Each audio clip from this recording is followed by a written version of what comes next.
हाँ, मुझे मालूम है आप लोग बहुत टेंशन में हैं, लेकिन मैं आप लोगों को एक ऐसी कहानी सुनाऊंगी कि आप लोगों का दिल एकदम खुश हो जाएगा। मैं बता दूं मैं कौन हूँ? मैं मुन्नी उत्तर प्रदेश की रहने वाली हूँ। छठी पास हूँ और 14 साल की उम्र में शादी हो गई तो पति के साथ आ गई दिल्ली। मेरा पति मजदूरी करता है और पता है मेरे घर में 5 बेटी है, पूरी 5। आप सोच रहे होंगे इतनी सारी बेटी? हाँ, ऐसे मेरे पति भी सोचता था, लेकिन जिस बार वो गंदा दारू पी के बीमार हुआ ना, मेरी दोनों बेटियों ने इतनी सेवा की, तब जाके उसके मुंह से निकला बेटियां तो सबसे अच्छी होती है, ऐसी बेटियां हर घर में होनी चाहिए।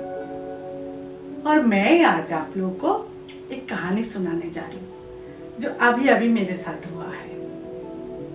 मेरा घर तो गरीबी में चलता है। मैं 3 घर में काम करती हूँ। एक घर का सारा काम करती हूँ और बाकी 2 घर में खाना बनाती हूँ।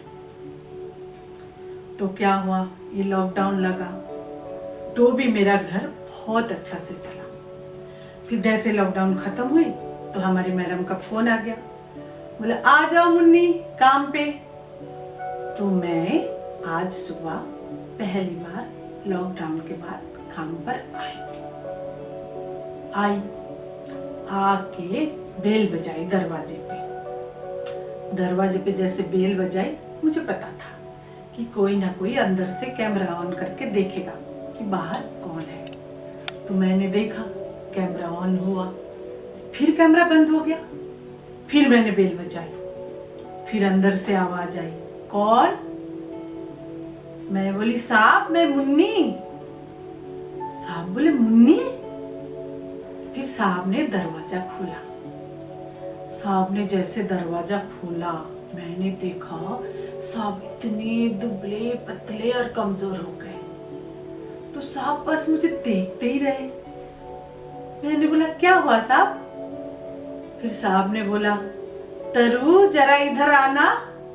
तो मैडम आई, मैडम आके मुझे देखी, बोली कौन? मैंने देखा मैडम भी बहुत कमजोर हो चुकी थी। फिर मैंने बोला नमस्ते मैडम, मैं मुन्नी। मैडम के मुंह से बस इतना निकला मुन्नी, और मैडम एकदम चक्कर खा के गिर पड़ी। वो तो साहब ने पकड़ लिया, नहीं तो पता नहीं क्या हो जाता। उसके बाद साहब ने फट से बोला मुन्नी जाओ पानी लेकर आओ। मैं फटाफट पानी लेकर आई, मैडम के ऊपर छिड़की, तब जाके मैडम थोड़ी ठीक हुई। और साहब ने मैडम को ले जाके सोफे पे बिठाया और बोले जा मुन्नी चाय बना ला, तू तो इतनी चेंज हो गई है, तुझे देख के मैडम की ये हाल हुई है। फिर क्या हुआ, मैं गई किचन में चाय बनाने के लिए। क्या बताएं आपको, किचन का जो हाल देखा, एक भी बर्तन मुझे दिखा नहीं जो जला ना हो।